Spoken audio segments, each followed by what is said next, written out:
ఈ రాత్రి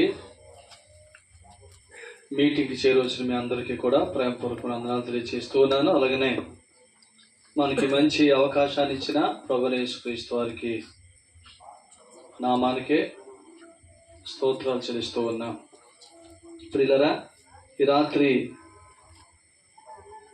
ఇంతవరకు మన పాటలు నడిపించిన ప్రియులందరూ కూడా ప్రేమపూర్వక వందనాలు తెలియజేసుకుంటూ దేవుని పరిశుద్ధ గ్రంథంలో నుంచి 2 మాటలు మనం చదువుకుని శ్రద్ధగా వాక్యాన్ని విని మనం వెళ్దాం.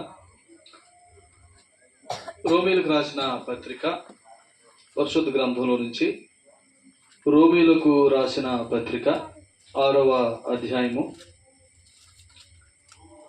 10-11 వచనాలు మనం చదువుదాం. ముందు 11వ వచనం చదువుదాం. రోమీలకు రాసిన పత్రిక 6వ అధ్యాయము 11వ వచనం. అటువలే మీరును పాపం విషయమై మృతులుగాను దేవుని విషయమై క్రీస్తు యేసునందు సజీవులుగాను మిమ్మును మీరే ఎంచుకొనుడి. ప్రార్థన చేద్దాం. ప్రార్థన. పరిశుద్ధుడైన తండ్రి, ప్రేమమయుడైన తండ్రి, మీకు స్తోత్రాలు చెల్లిస్తున్నా. ఈ రాత్రి ఈ ప్రత్యేకమైన కూడికను మాకు ఇచ్చినందుకు మీకు స్తోత్రాలు. ఈ కూడికను ఈ స్థలంలో జరిగించడానికి మీరు చూపించిన కృపకై మీకు కృతజ్ఞతలు చెల్లిస్తూ ఉన్నా. మరి చేరువచ్చిన వారందరం బట్టి మీ కృతజ్ఞత స్తుతులు నాయన. ఈ రాత్రి ఇంతవరకు కీర్తనలు పాడిన ప్రియులను నాయన జ్ఞాపకం చేసుకురండి. తగిన ఫలం దీవెన దయచేయమని వేడుకుంటున్నా. నాయన వాక్యాన్ని చదువుకున్నా మాతో మాట్లాడమని, తేటగా మీ సందేశాన్ని అందించమని యేసు ప్రభు వారి పేట స్తోత్రములు స్తుతులు చెల్లించి ప్రార్థించి మీ సేవకుని మీ ఆత్మకు అప్పగించుకుంటున్నాం. నాయన మీ వాక్శక్తితో నింపండి, దైవశక్తితో నింపండి, తేటగా మాతో మాట్లాడమని యేసు ప్రభు వారి పేట ప్రార్థిస్తున్నాం తండ్రి. ఆమేన్.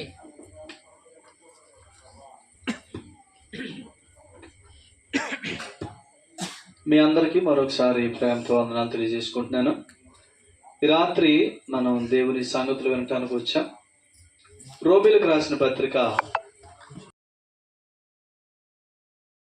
పాపం విషయమై మృతులుగాను దేవుని విషయమై క్రీస్తు యేసునందు సజీవులుగాను మిమ్మల్ని మీరే ఎంచుకొనుడి. ఇది ఎవరికి చెప్తున్నాడు అని అంటే, ఈ వచనాన్ని మొదలు పెడుతూ అటువలే అన్నాడంటే అంతకు ముందు ఏదో సంగతి చెప్పాడని అర్థం. అటువలే అని అన్నాడంటే అంతకుముందు ఏదో చెప్పాడు. ఏం చెప్పాడు? పై వచనం చదవండి, 10వ వచనం. ఏలయనగా ఆయన చనిపోవుట చూడగా పాపం విషయమై ఒక్కమారే చనిపోయెను, గాని ఆయన జీవించుట చూడగా దేవుని విషయమై. అది ఈ వచనం చెప్పి కింద 11వ వచనం చెప్పాడు. అలాగే మీరు కూడా పాపం విషయంలో మృతులుగాను క్రీస్తు యేసునందు దేవుని విషయమై సజీవులుగాను మిమ్మల్ని మీరే ఎంచుకోండి అన్నాడు. ఎటువలే? యేసుక్రీస్తు ప్రభువారు ఒక్కసారి చనిపోయి మృతుల్లోంచి తిరిగి లేచి దేవుని విషయమై జీవిస్తున్నాడు. యేసు ప్రభువారు జీవిస్తున్నాడంటే ఇప్పుడు ఎంతకాలం జీవిస్తున్నాడు? యుగ యుగాలు జీవిస్తున్నాడు. చదవండి, ప్రకటన గ్రంథం 1వ అధ్యాయం 18వ వచనం చదవండి. ప్రకటన గ్రంథం 1వ అధ్యాయం 18వ వచనం. నేను మొదటి వాడను కడపటి వాడను జీవించువాడను మృతుడనైతిని గాని ఇదిగో యుగ యుగములు. చూసారా, ప్రభు చెప్పాడు ఏమని? నేను మృతుడనయ్యాను గాని యుగ యుగాలు సజీవుడినై ఉన్నానన్నాడు. ఆయన మృతుడయ్యాడు, యుగ యుగాలు ఏమై అన్నాడు? సజీవుడే అన్నాడు. అదే సంగతిని ఎక్కడ చెప్పాడు? రోమా పత్రిక 6:10లో యేసు ప్రభువారు ఏమయ్యారంట? ఆయన చనిపోవట చూడగా ఒక్కసారే చనిపోయాడు, ఆయన జీవించుట చూడగా సదాకాలం జీవిస్తున్నాడు అని చెప్పాడు. ఇప్పుడు ఆయన మృతుడయ్యింది ఎందుకు? అదే ప్రకటన గ్రంథం 1వ అధ్యాయం 6వ వచనం చదవండి. మనలను ప్రేమించు తన రక్తము వలన మన పాపముల నుండి మనలను విడిపించిన వానికి మహిమయు ప్రభావమును యుగ యుగములు. చూసారా, ఆయన చనిపోయాడు, యుగ యుగములు జీవిస్తున్నాడు. ఇప్పుడు ప్రకటన గ్రంథం 1వ అధ్యాయం 6వ వచనం ఆయన ఎందుకు చనిపోయాడో చెప్తున్నాడు. ఎందుకు చనిపోయాడు? మన పాపము నుండి మనను విడిపించడానికి చనిపోయాడు. ఎందుకు చనిపోయాడంట? ప్రకటన 1:6లో మన పాపము నుండి విడిపించడానికి, మనల్ని అంటే ప్రతి మనుషుణ్ణి విడిపించడానికి చనిపోయాడు. ఇలా చనిపోవటానికి ఆయన ఏంటంట, ఇలా చనిపోవడానికి కారణం ఏంటంటే, అదే వచ్చిన మరలా ఒకసారి చదవండి. ప్రకటన గ్రంథం 1వ అధ్యాయం 6వ వచనం. అంతే, ఆయన ఏం చేశాడు?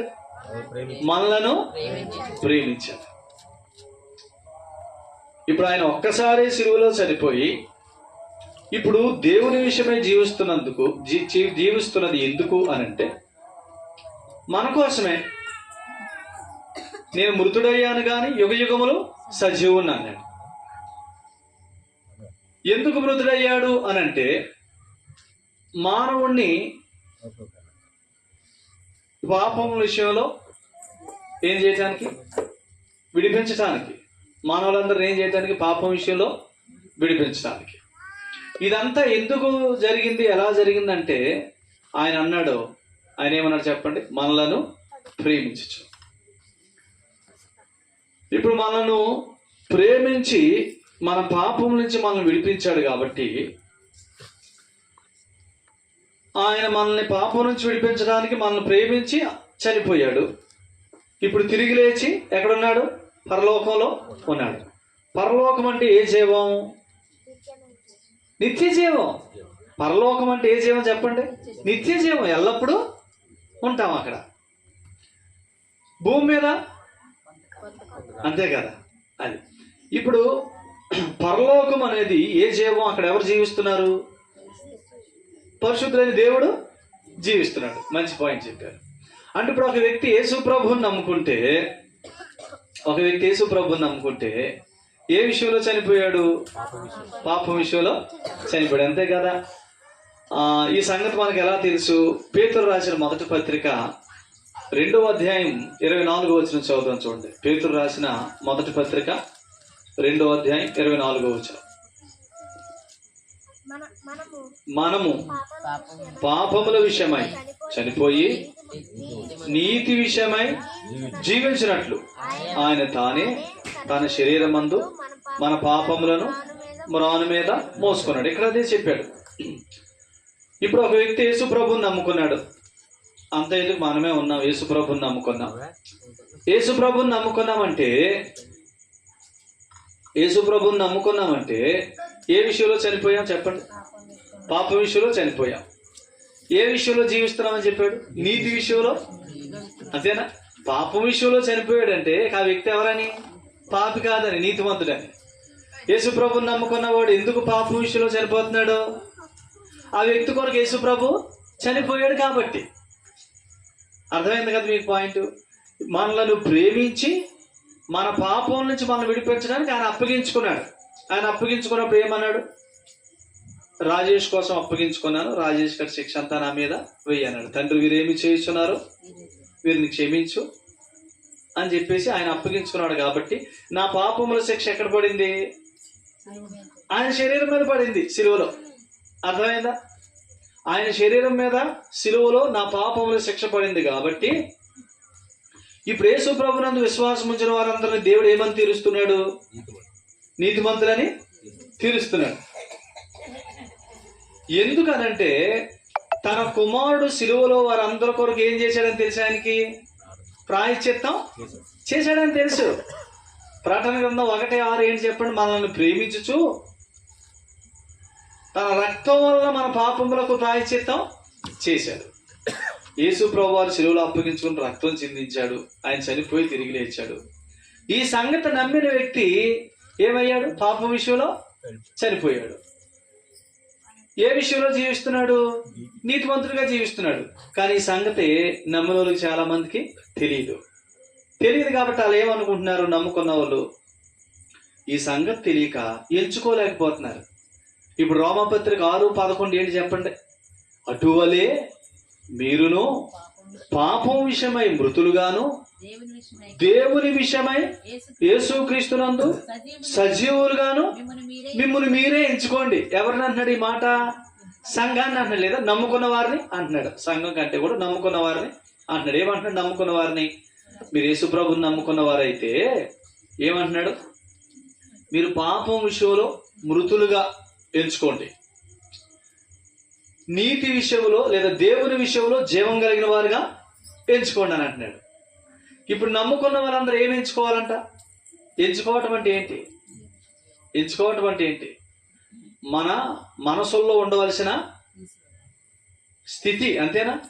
మన మనసులో ఎప్పుడు ఏమనుకోవాలి? యేసు ప్రభుని నమ్ముకున్నవారు, నేను పాప విషయంలో చనిపోయాను, నేను దేవుని విషయంలో జీవిస్తున్నాను. దేవుని విషయంలో జీవిస్తున్నాను అంటే దేవునిలో జీవిస్తున్నాను, అంతే కదా? దేవునిలో జీవిస్తున్నాను. పాప విషయంలో చనిపోయాను. ఇప్పుడు నేను ఇంకా పాపిని అవుతానా? చెప్పాలి ఇప్పుడు, అంతే కదా? ఇప్పుడు యేసు ప్రభుని నమ్ముకున్నవాడు పాపం విషయంలో చనిపోయాడు కాబట్టి అతను ఇంకేం కాదు, పాపి కాడు. కాబట్టి ప్రతిరోజు యేసు ప్రభుని నమ్ముకున్నవాడు ఏమని ఎంచుకోవాలంట? నేను పాపం విషయంలో చనిపోయాను, దేవా యేసుక్రీస్తుని బట్టి నీ అందు జీవం కలిగి ఉన్నాను. యేసుక్రీస్తునందు విశ్వాసం ఉంచిన వాడు దేవుని జీవంలో ఏకమై ఉన్నాడు. ఎందులో ఏకమై ఉన్నాడు? దేవుని జీవంలో ఏకమై ఉన్నాడు.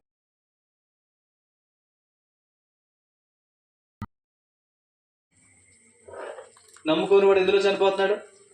పాపంలో. చదవండి, ఆ వచనం చదవండి. రోమ 8:21. రోమ కాదు, క్షమించండి, యోహాను సువార్త 8:21.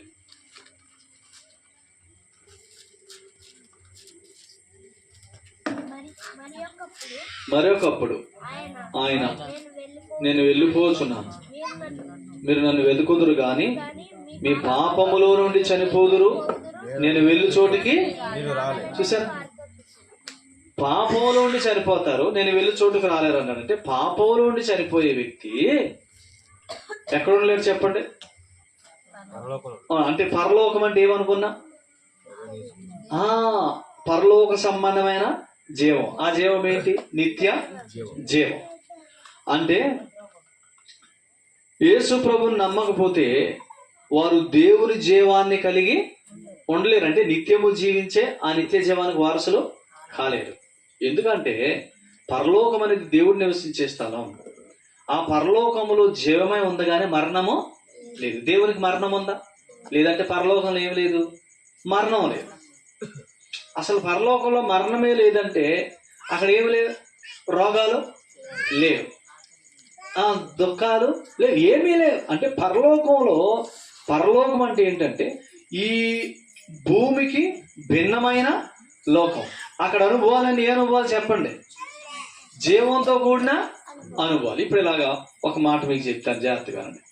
ఇప్పుడు యేసు ప్రభువుని నమ్ముకున్న వాళ్ళకి ఏం తెలియాలా? ఏం తెలియాలి చెప్పండి? యేసు ప్రభువుని నమ్ముకున్న వాళ్ళకి ఏం తెలియాలా? నేను పాప విషయంలో చనిపోయాను, నేను దేవుని విషయంలో జీవం కలిగి ఉన్నాను అని ఎరగాలి, లేదా నీతిమంతుణ్ణి అని ఎరగాల. ఇది ఎరగలేదు అనుకోండి, ఇది ఎరగకపోతే వారు ఏం పొందలేరు చెప్పండి? రక్షించబడ్డారు ఆల్రెడీ. నా పాయింట్ ఏంటంటే ఇప్పుడు ఆల్రెడీ నమ్ముకున్నాం, యేసు ప్రభుని నమ్ముకున్నారు. ఏమని? యేసు ప్రభు నన్ను ప్రేమించి నా కొరకు చనిపోయి తిరిగి లేచాడని నమ్ముకున్నారు. కానీ ఏం ఎరగలేదు?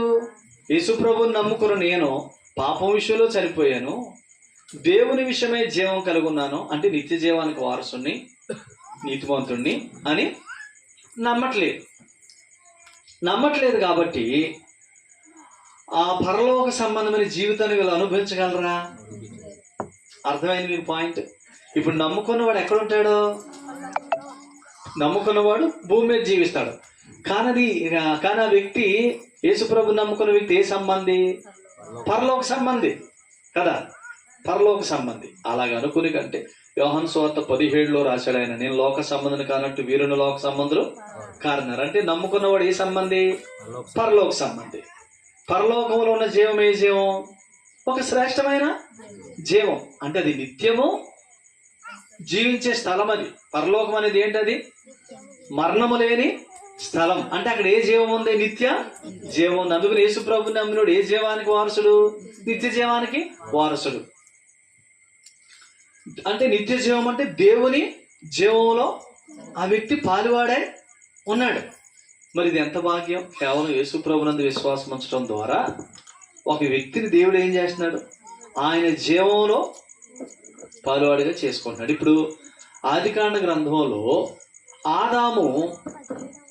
ఆదాము దేవుని మాట వినుంటే చనిపోయేవాడు బ్రతికేవాడు? చెప్పండి. బ్రతికేవాడు, అంతేనా? ఆదాము దేవుని మాట వినుంటే ఏమయ్యేవాడు? బ్రతికేవాడు. చనిపోయేవాడు కాదు. ఎందుకు? దాని తినుదినమును నిశ్చయంగా చస్తావు అన్నాడు. అప్పుడు ఏమొచ్చింది? మరణం వచ్చింది. అందుకని ఆదాము చనిపోయాడు.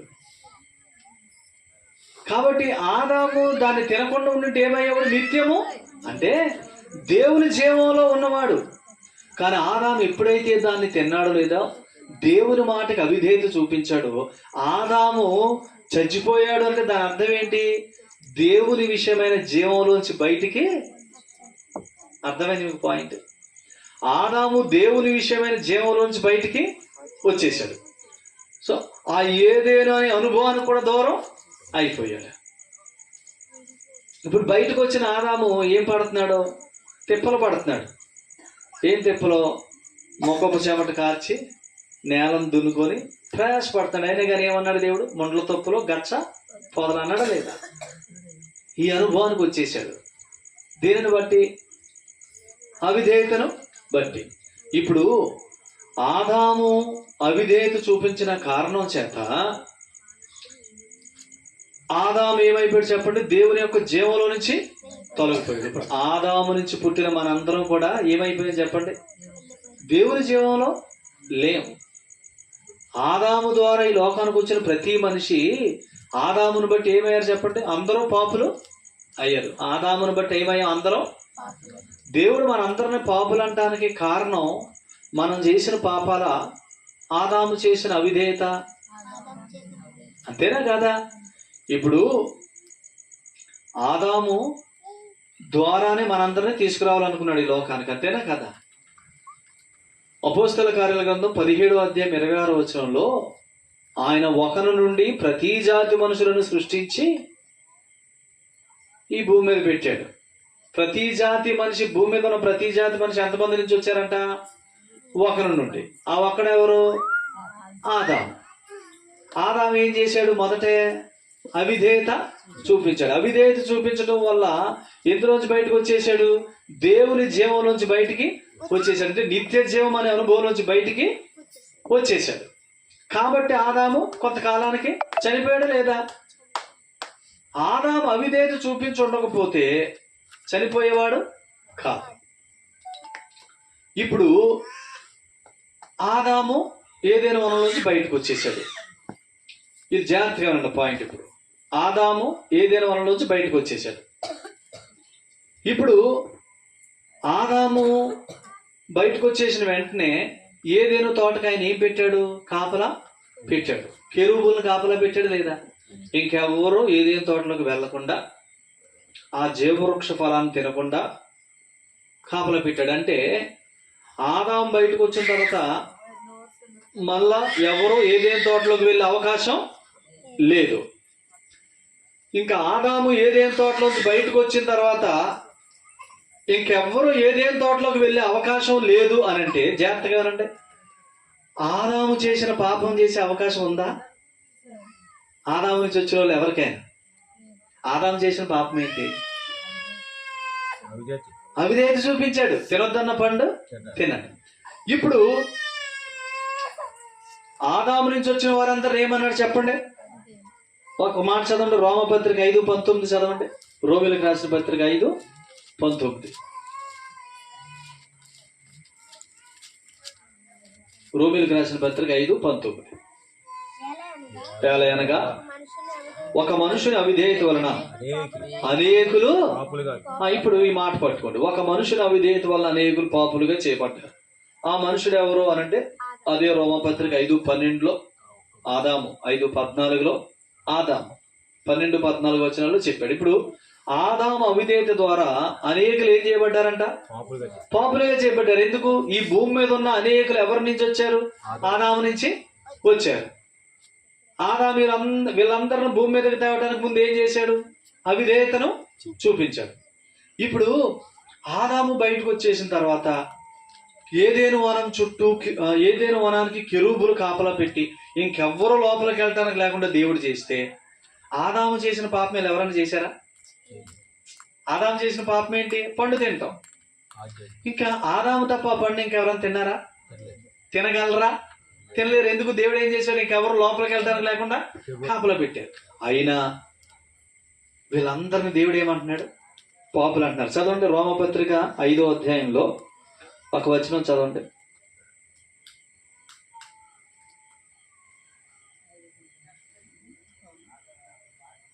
14వ వచనం చదవండి.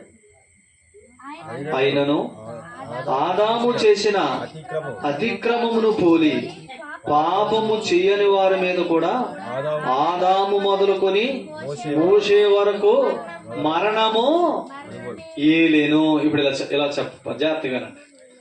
ఇప్పుడు ఆదాము గనక పండు తినకపోతే మరణం ఆదాము మీద ఏలుబడి చేసేదా? ఆదాము చనిపోయేవాడా? దేవుని యొక్క జీవంలో ఉండేవాడు, అంటే నిత్య జీవంలో ఉండేవాడు. ఎప్పుడైతే ఆ పండు తిన్నాడో, అవిధేయత చూపించాడో, ఏమయ్యాడు? ఆదాము చనిపోయాడంటే దాని అర్థం ఏంటి? మరణం యొక్క ప్రభుత్వంలోనికి వచ్చాడు. ఇప్పుడు మరణం ఆదాము మీద ఏం చేయగలదు? పెత్తనం చేయగలదు. అందుకని ఆదాము 900 సంవత్సరాలు దాటిన తర్వాత చనిపోయాడు లేదా? అంటే ఇప్పుడు మరణం యొక్క ప్రభుత్వం కిందకు వచ్చాడు లేదా ఆదాము? ఆ పండు తినకుండా ఉంటే ఏమైంది చెప్పండి?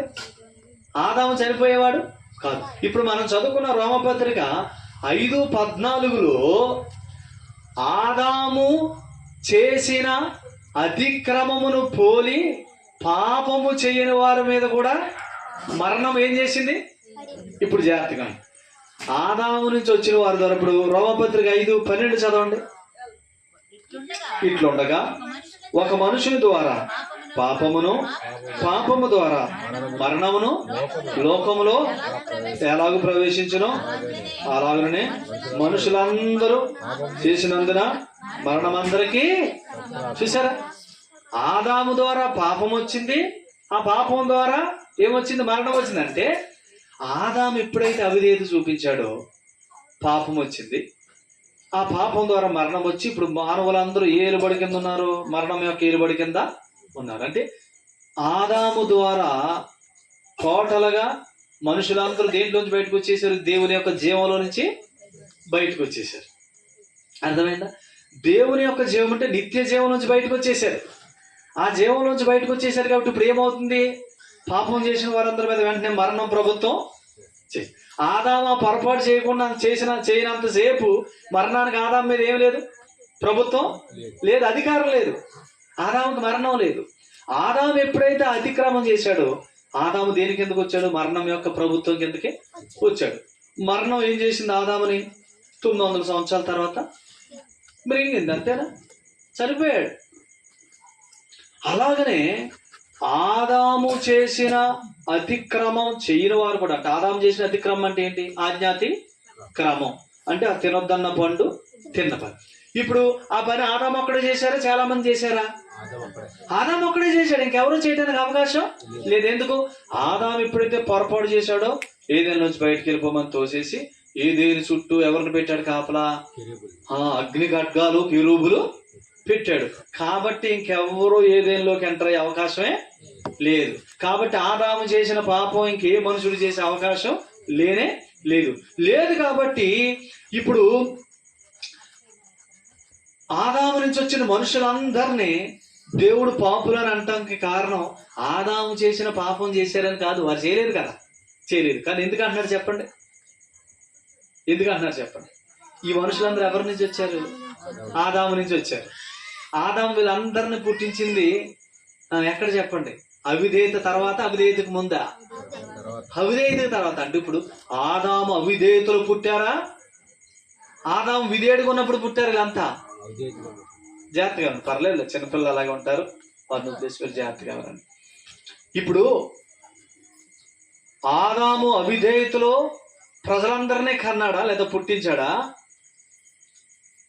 అవునా? ఆదాము విధేయుడు ఉన్నప్పుడు వీళ్ళందరూ వచ్చారా?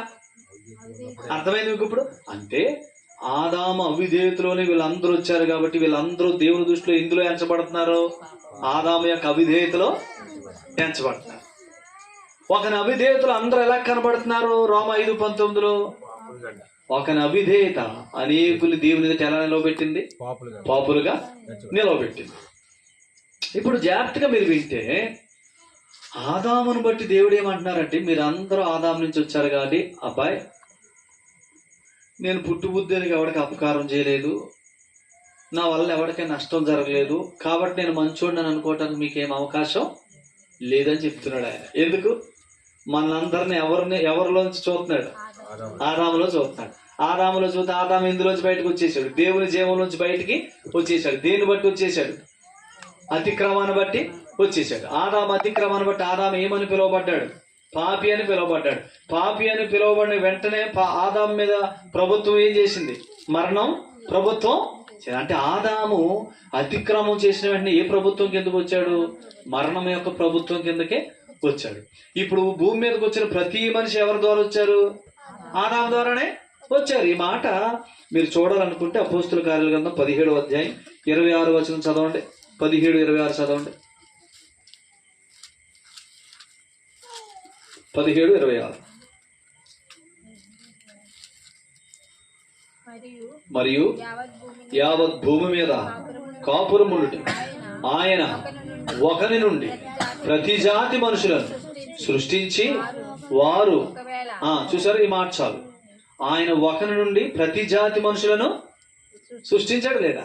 అంటే ఈనాడు భూమి మీద ఉన్న ప్రతి జాతి, ఆఫ్రికా కానీ, ఐరోపా కానీ, ఉత్తర అమెరికా కానీ, దక్షిణ అమెరికా కానీ, ఆసియా కానీ, ఆస్ట్రేలియా కానీ, ఈ భూమి మీద ఉన్న ప్రతి జాతి, ప్రతి రంగు, ప్రతి వ్యక్తి ఎవరు ఎంతమంది నుంచి వచ్చారు?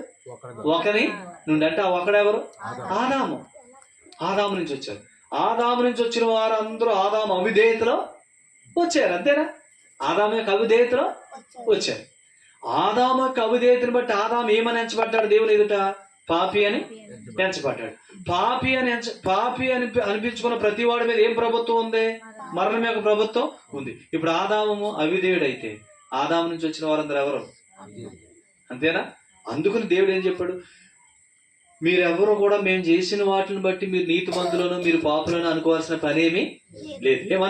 ఏమన్నాడు దేవుడు? భూమి మీద ఉన్న ప్రతి మనిషితోటి ఏమంటున్నాడు? మీరు బాగున్నారు కాబట్టి మంచోళ్ళని, మీరు పాపం చేశారు కాబట్టి పాపులని మీరు అనుకోవటానికి వీలు లేదు. మిమ్మల్ని అందరినీ నేను ఎవరిలో చూశాను? ఆదాములోనే చూశాను. ఆదాములో చూస్తే మీరందరూ, ఆదాముతో సంబంధం ఉన్న వారందరూ, ఆదాము నుంచి భూమి మీద పుట్టింపబడుతున్న ప్రతి మనుషుడు దేని కింద ఉన్నాడు? మరణం కింద ఉన్నాడు. ఎందుకు? ఆదామును బట్టి ఒక మనుషుని అవిధేయత వలన అనేకులు పాపులుగా చేయబడ్డారు. అనేకులు పాపులు కాబట్టి అనేకుల మీద ఏముంది? మరణం ఉంది. మరణం ఉంది. సో ఆదాము నుంచి భూమి మీదకి వచ్చిన ప్రతి మనిషి మరణం కింద ఉన్నాడంటే ప్రతి మనిషి ఎవరని చెప్పండి? పాపే అని. ప్రతి మనిషి పాప అంటే దేనిని బట్టి? మీరు చేసినట్లు బట్టి మాట్లాడుతున్నాడు దేవుడు. అలా మాట్లాడితే దేవుడికి మనుషులకి పెద్ద తేడా ఉంటుందా? మనుషులు దేని బట్టి మాట్లాడతారు? మనం చేసినట్లు బట్టి మాట్లాడతారు. అప్పుడు దేవుడి జ్ఞానానికి మనుషుల జ్ఞానానికి పెద్ద తేడా ఏమైనా ఉందా? మనుషులు ఎప్పుడు అవునా, ఇలా జరిగిందా, ఇలాంటిదా, ఇలాంటి వాడా అని అంటారు. ఎప్పుడు అంటారు? జరిగిన సంగతిని బట్టి మనల్ని ఎంచుతారు. ఎవరు? మనుషులు. కానీ దేవుడు దేనిని బట్టి మనల్ని ఎంచుతున్నాడు? ఆదాము యొక్క అవిధేయతలోనే మనందరినీ ఎంచుతున్నాడు. అలా ఎంచితే అందరూ ఎవరు చెప్పండి? ఆదాము నుంచి వచ్చిన వారందరూ ఒక అవిధేయత వల్ల అనేకులు పాపులుగా చేయబడ్డారు. ఈ రాత్రి ఆదాము అవిధేయతలో ఏ మనుషుడు ఇక ఎంచబడకుండా దేవుడు ఒక కార్యం చేశాడు. దాన్ని ఏమనుకున్నాం మనం? అటువలే అని అన్నాడు కదా రోమ 6:11. ఎటువలే 10వ వచనంలో చెప్పాడు. రోమ 6:10 ఏమని? ఆయన చనిపోవట చూడగా ఒక్కసారే చనిపోయాడు. ఆయన చనిపోవట చూడగా ఒక్కసారే చనిపోయాడు. జీవించుట చూడగా యేసు ప్రభువు యుగ యుగాలు జీవిస్తున్నాడు. ఇప్పుడు ఏమన్నాడు? ఆయన ఒక్కసారే చనిపోయాడు, యుగ యుగాలు జీవిస్తున్నాడు. ఇప్పుడు యేసు ప్రభువుని నమ్ముకున్న వారందరూ ఏమని ఎంచుకోమన్నాడు? రోమ 6:11 అటువలి మీరు కూడా యేసు ప్రభువుని నమ్మిన వెంటనే ఒక్కసారే సదాకాల పాపముల విషయమై మృతులుగా దేవుని విషయమైన జీవంలో ప్రవేశించిన వారుగా మిమ్మల్ని మీరే. అసలు ఆ జీవంలోంచి మనల్ని పక్కకి తప్పించినోడు ఎవరు? ఆదాము. ఇప్పుడు యేసుక్రీస్తు ప్రభువుని తన కుమారుడిని శిలువలో ఎందుకు అప్పగించాడు? ఆదాము ఏ జీవంలోంచి మనం బయటికి తొలగించాడు, ఆ నిత్య జీవాన్ని, ఆ దేవుని జీవాన్ని, ఆ జీవితాన్ని మనందరికి ఇవ్వటానికి యేసుక్రీస్తు ప్రభు ఎక్కడ చనిపోయాడు? శిలువలో. ఎన్నిసార్లు చనిపోయాడు? ఒక్కసారి అన్నాడు కదా రోమ 6:10. ఆయన ఒక్కసారే, ఆయన చనిపోవట చూడగా ఒక్కసారే చనిపోయాడు, తిరిగి లేచాడు. ఇప్పుడు జీవిస్తున్నది ఎంతకాలం? సదాకాలం. యేసు ప్రభువు చనిపోతాడా? ఒకసారి చనిపోయాడు. ఎందుకు చనిపోయాడు? ప్రకటన 1:6 చదువుకుని ఎందుకు చనిపోయాడు? ఒకసారి మనల్ని పాపం నుంచి విడిపించడానికి. వెరీ గుడ్, చాలా చక్కగా ఉంది పిల్ల, వెరీ గుడ్. మన పాపం నుంచి విడిపించడానికి ఆయన ఒక్కసారే చనిపోయాడు. ఇప్పుడు ఆయన ఒక్కసారే చనిపోయి భూమి మీద ఉన్నాడా, పరలోకంలో ఉన్నాడు? ఇప్పుడు పరలోకంలో ఉన్నాడంటే ఏ జీవాలు ఉన్నాడు? అంతేనా కాదా? అవును, దేవుని జీవాలు ఉన్నాడు. ఇప్పుడు జాగ్రత్తగా యేసు ప్రభువుని నమ్మినోడు కూడా ఎందుకు ఇప్పుడు దేవుడు అటువలే ఆయన ఎలాగైతే ఒక్కసారి చనిపోయి ఇప్పుడు దేవుని విషయమై జీవిస్తున్నాడో, యేసు ప్రభువునందు విశ్వాసం ఉంచిన వారు కూడా సేమ్ అంతే. యేసు ప్రభువా, నన్ను ప్రేమించి నా పాపాల కొరకు ప్రాయశ్చిత్తం చేసావా, నీకు వందనాలయ్యా నా ప్రభువా అని అన్నప్పుడే నువ్వు ఏ విషయంలో చనిపోయావు? పాపం విషయంలో చనిపోయావు. ఎంతకాలానికి చెప్పాలి మీరు ఈ మాట? ఎంతకాలానికి? ఇది ఎలా చెప్పాలి? అటువలే మీరు కూడా ఒక్కసారి ఆయన నమ్మినప్పుడు ఒక్కసారి పాపం విషయంలో చనిపోయారు, ఇక దేవుని యొక్క జీవంలో ప్రవేశించారు. అర్థమైంది మీకు? ఇప్పుడు అర్థమైంది లేదు మీకు? యేసు ప్రభువుని నమ్మిన వాడు ఒకేసారి పాపం విషయంలో ఎందుకంటే ఇలాగేనండి, యేసు ప్రభు మన కొరకు చనిపోయాడు అంటే ఆయన మనుషుడా దేవుడా? దేవుడు. దేవుడైతే నా దినాలన్నీ తెలుసా, కొన్ని దినాలు తెలుసా? అవునా కదా? అంటే ఇప్పుడు యేసు ప్రభు శిలువలో చనిపోయినప్పుడు నా యావత్ జీవితానికి ప్రాయశ్చిత్తం చేశాడా, కొన్ని దినాలకేనా? ఈనాడు చాలా మంది క్రైస్తవులకు తెలియని సంగతి ఏంటంటే, యేసు ప్రభువును ఆయన ఒక్కసారి చనిపోయి తిరిగి లేచాడు, నేను ఒక్కసారి ఆయన నమ్మితే నేను ఎంతకాలానికి నీతిమంతుడిని? సదాకాలానికి నీతిమంతుడిని. ఎంత శ్రేష్టమైన సంగతి ఇది! ఎందుకనంటే నేను నీతిమంతుడని తీరుస్తున్నవాడు ఎవరు చెప్పండి? దేవుడు. ఎవరిని బట్టి?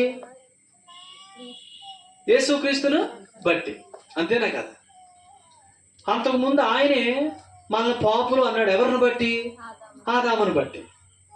అప్పుడు పాపులు అన్నది ఒక వ్యక్తిని బట్టే, ఇప్పుడు నీతిమంతులు అంటుంది కూడా ఒక వ్యక్తిని బట్టే. కానీ ఈ వ్యక్తులు చేసిన కార్యాల్లో తేడా ఉంది. ఆదాము చేసిన కార్యం అవిధేయత, విధేయత. యేసు ప్రభు వారు చేసిన కార్యం విధేయత. అది ఎక్కడ ఉంది చదవండి. ఫిలిప్పీ పత్రిక 2:8. ఫిలిప్పీ పత్రిక 2:8.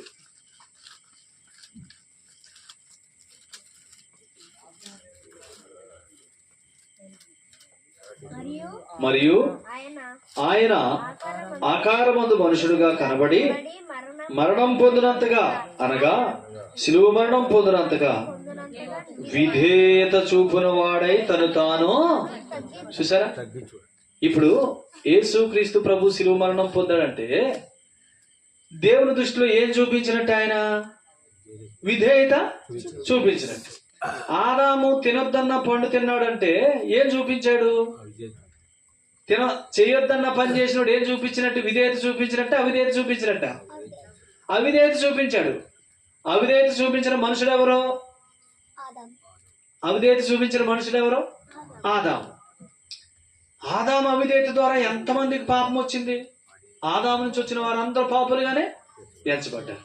ఇప్పుడు ఇది దేవుని చిత్తమా? ఆదామును బట్టి అందరూ పాపులుగా ఎంచబడి అందరూ వారి పాపంలోనే చనిపోవడం దేవునికి ఇష్టమా? యోహాను 8:21-22-23 ప్రకారం మీరు మీ పాపంలోనే చనిపోతారు, నేను వెళ్ళే చోటికి రాలేరు అని దేవుని చిత్తమా? అందరూ పాపంలోనే చనిపోయి అందరూ ఆదాములోనే ఎంచబడి చనిపోయి దేవుని యొక్క జీవంలో ప్రవేశించకుండా ఉండటం దేవుని చిత్తమా? కాదు. ఎందుకు చిత్తం కాదు? దేవుడు లోకాన్ని ఏం చేశాడు? దేవుడు లోకమును ఎంతో ప్రేమించాడు. ఆ ప్రేమను బట్టి యేసు ప్రభు మనందరి కొరకు సిలువలో అప్పగించుకున్నాడు. ఎక్కడ? ప్రకటన 1:6 మనలను ప్రేమించుచు తన రక్తం వలన మనల్ని విడిపించిన వాడు.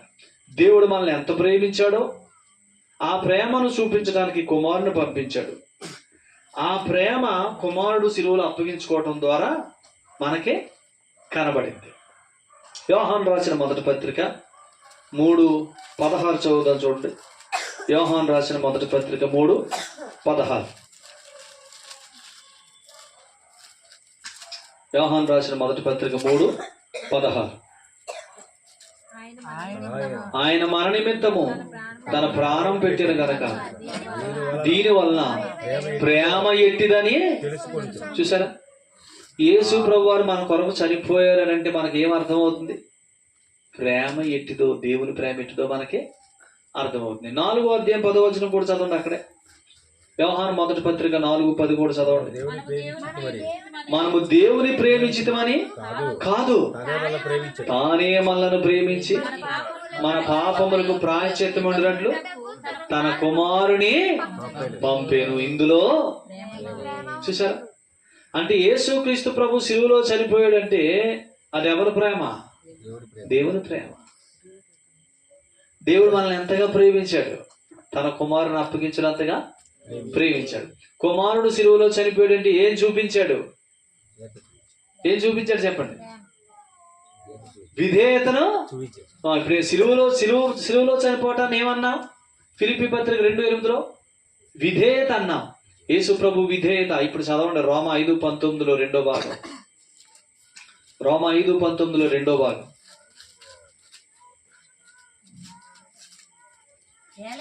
ఏలయనగా ఒక మనుషుని అవిధేయత వలన అనేకులు ఎలాగో చేయబడరు. ఇప్పుడు చదవండి రెండో భాగం చదవండి. అలాగే ఒకని విధేయత వలన అనేకులు నీతిమంతులుగా. అది ఇప్పుడు విధేయత చూపించిన ఒకడెవరు? ప్రభు అయినా. ఆ విధేయత అంటే ఏంటి? ఆయన సిలువలో మన కొరకు అప్పగించుకున్నాడు. ఆయన సిలువలో అప్పగించుకున్నాడంటే ఏం చూపించాడు? దేవుడు మనల్ని ఎంత ప్రేమించాడు అనేది వెల్లడి చేశాడు. అది కూడా రోమపత్రిక 5:10 ఉంది. ఇట్లనగా దేవుడు మన ఎడల తన ప్రేమను వెల్లడి చేస్తున్నాడు. దేవుడు తన ప్రేమను వెల్లడి చేశాడు. ఇప్పుడు ఈ ప్రేమ వెల్లడి చేయబడిన ప్రేమ ఎవరైతే నమ్ముతున్నారో, ప్రకటన 1:6 ప్రకారం మనల్ని ప్రేమించుచు తన రక్తం వల్ల మనల్ని మన పాపం నుంచి విడిపించిన వాడు. ఇప్పుడు దేవుడు నన్ను ప్రేమించాడని, క్రీస్తు రక్తం వల్ల నా పాపం నుంచి నన్ను విడిపించాడని ఎవరైతే ఎరుగుతున్నారో వారు ఎక్కడి నుంచి ఏమి ఎంచుకోవాలంట? రోమ 6:11 ప్రకారం యేసు ప్రభుని నమ్మిన వాళ్ళందరూ నమ్మిన రోజు నుంచి ఏమి ఎంచుకోవాలంట? అటువలే మీరును పాపం విషయంలో మృతులుగాను దేవుని విషయమై క్రీస్తు యేసునందు సజీవులుగాను మిమ్మల్ని మీరే ఎంచుకోండి. చూసారా? యేసు ప్రభుని నమ్మిన వాళ్ళు యేసు ప్రభుని నమ్ముకున్నాను, నేను పాపిని కాను, పాపం విషయంలో మృతురాలని. నేను ఏ జీవంలో పాలువాడినప్పుడు? క్రీస్తు అనే జీవంలో, లేదా దేవుని జీవం విషయంలో పాలువాడిని. అర్థమైంది మీకు ఇప్పుడు? అంటే దేవుని జీవం అంటే నిత్య జీవంలో పాలువాడిని మాత్రమే కాదు, ఈ లోకంలో జీవిస్తున్న దినాలన్నిటిలో పరలోకం యొక్క జీవితాన్ని మనం ఇక్కడ చూస్తాం. అర్థమైంది? దేవుని జీవంలో పాలువాడైనోడు చనిపోతున్నాడు, జీవిస్తున్నాడు. ఇప్పుడు యేసుప్రభుని నమ్ముకున్నాం, మనం చనిపోయాము, బ్రతికే ఉన్నామా? బ్రతికే ఉన్నాం. కానీ మనం ఏ సంబంధంలో? పరలోక సంబంధంలో, దేవుని జీవంలో పాలువారు. కాబట్టి నమ్మిన వాడిని ఎక్కడ కూర్చోబెడతాడు ఆయన? చదవండి ఒక మాట, ఎఫెసీ పత్రిక 2:5 నుంచి చదువుదాం చూడండి. మనము మన అపరాధముల చేత ఒకరు చదవండి, మిగిలిన లాగండి, ఒకరు చదివితే మిగిలిన. మనము మన అపరాధముల చేత చచ్చిన వారమై ఉండినప్పుడు సైతం మన ఎడల తన మహాప్రేమ చేత మనలను క్రీస్తుతో కూడా, చూసారా, మన ఎడల చూపిన తన మహాప్రేమ చేత మనల్ని బ్రతికించాడు. ఈ బ్రతికించడాన్ని ఏమంటున్నాం మనం? పాపం విషయములో చచ్చిన వారిగా చేయటమే బ్రతికించడం. మన ఎడల చూపిన తన మహాప్రేమ ఏంటి? ప్రకటన 1:6, మనల్ని ప్రేమించుచు తన రక్తం వలన మనల్ని విడిపించాడు పాపం నుండి. అది తన మహాప్రేమ. అంటే ఆయన మహాప్రేమలో మనం బ్రతికామంటే దాని అర్థం ఏంటి? పాపం విషయంలో విడుదల పొందాం, పాపం విషయంలో చచ్చిపోయాం. దాన్ని ఏమంటున్నాడు? బ్రతకటం అంటున్నాడు. దేవుని విషయమై బ్రతకటం అంటే దేవుని విషయమైన జీవంలో ప్రవేశించుట. యేసు ప్రభువుని నమ్మిన వాడు పాపం విషయంలో చనిపోతున్నాడు కాబట్టి దేవుని విషయంలో క్రీస్తుని బట్టి జీవం కలిగి ఉన్నాడు. మరి దేవుని విషయమైన జీవం కలిగినోడు ఎక్కడ ఉండాలి చెప్పండి? దేవుని విషయమైన జీవం కలిగినోడు ఎక్కడ ఉండాలి? దేవుడు ఎక్కడ ఉంటున్నాడో తను అక్కడే ఉండాలి. చదవండి, 7వ వచనం చదవండి. క్రీస్తు యేసునందు మనలను ఆయనతో కూడా లేపి పరలోకమందు ఆయనతో కూర్చుండ పెడతాడా, పెట్టాడా? అంటే ఇప్పుడు ఎప్పుడైతే యేసు ప్రభువుని నమ్ముకున్నామో పాపం విషయంలో ఎవరో చచ్చిపోయాం, దేవుని విషయమైన జీవంలో ఎవరో. ఇప్పుడు పాపం విషయంలో చనిపోయిన వాళ్ళందరూ పాపులా, నీతివంతులా? నీతివంతులు. నీతివంతులు కాబట్టి ఏ జీవంలో పాలువారే ఉన్నారు? దేవుని విషయమైన జీవంలో పాలువారే ఉన్నారు. ఇప్పుడు దేవుని విషయమైన జీవంలో పాలువారైన వారు ఎక్కడ ఉండాలా? దేవుడు జీవిస్తున్న స్థలంలోనే ఉండాలి. అందుకని వారిని ఎక్కడ కూర్చోబెట్టాడు? క్రీస్తుతో కూడా మనల్ని లేపి క్రీస్తుతో కూడా పరలోకంలో కూర్చోబెట్టాడు. అంటే ఇప్పుడు ఒక వ్యక్తి యేసు ప్రభువుని నమ్ముతున్నాడంటే యేసు ప్రభుతో చనిపోతున్నాడు. యేసు ప్రభుతో చనిపోవటం అంటే ఏ విషయంలో చనిపోవటం? పాపముల విషయంలో చనిపోవటం. యేసు ప్రభుతో లేవటం అంటే ఏ విషయంలో లేవటం? నీతివంతులుగా లేవటం. ఇప్పుడు ఎక్కడ కూర్చుంటున్నాం? పరలోకంలో కూర్చున్నాం కదా. నమ్ముకున్న వాళ్ళందరూ ఎక్కడ ఉన్నారు? ఇప్పుడు ఈ మాట జాగ్రత్తగా, మరి యేసు ప్రభువుని నమ్మిన వాళ్ళందరికీ ఈ అనుభవం ఉందా? ఈ సంగతులు తెలుసా?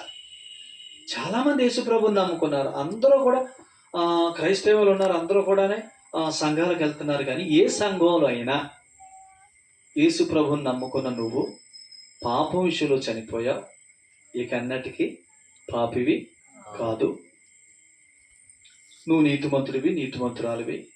దేవుని విషయమైన జీవం అనగా నిత్య జీవంలో నువ్వు పాలిభాగస్తురాలివి, పాలిభాగస్తుడివి అని చెప్తున్నారా? చెప్పండి. మరి ఏం చెప్తున్నారు? నువ్వు పాపం చేస్తే ఏమైపోయావు? మళ్ళా ఇప్పుడు నువ్వు పాపం చేస్తే పాప అయిపోతే అప్పుడు యేసుప్రభు వారి శిలువ కార్యం గొప్పదా తక్కువ? ఆ విధంలో ఆలోచించడు. ఇప్పుడు నేను నీతిమంతుడిగా అయింది ఏ కార్యం ద్వారా? క్రీస్తు విధేయత అనగా శిలువ కార్యం ద్వారా. ఇప్పుడు నేను పాపం చేస్తే పాపని అయిపోతే నా పాపం శిలువ కార్యం తిప్పికొట్టినట్టేగా. శిలువ కార్యం ద్వారా నాకు వచ్చిన నీతిని, పరిశుద్ధతను ఆ కార్యం ఏం చేసింది? తీసేసింది. అంటే నా బలహీనత, నా పాపం శిలువ కార్యం ద్వారా వచ్చిన నీతిని, ఆ జీవాన్ని తీసేయగలదా? ఆలోచించేయండి. ఇప్పుడు మనం చదువుకున్న భాగంలో ఒక వ్యక్తి యేసుప్రభువుని నమ్మితే పాపం విషయంలో చనిపోయాడు, నీతిమంతుడు, దేవుని విషయమైన జీవంలో పాలువాడు కాబట్టి ఎక్కడ కూర్చోబెట్టాడు? పరలోకంలో కూర్చోబెట్టింది ఏ కార్యాన్ని బట్టి? కుమారుని కార్యాన్ని బట్టి. ఇప్పుడు ఆ కుమారుని కార్యంలో లోపం ఉంటే అక్కడి నుంచి ఏం చేయాలా? తోసేయాలా. కుమారుని కార్యంలో లోపం ఉందా? లోపం లేదు. ఎందుకు లేదు? ఆయనే చెప్పాడు చూడండి. ఫిలిప్పీ పత్రిక 2వ అధ్యాయం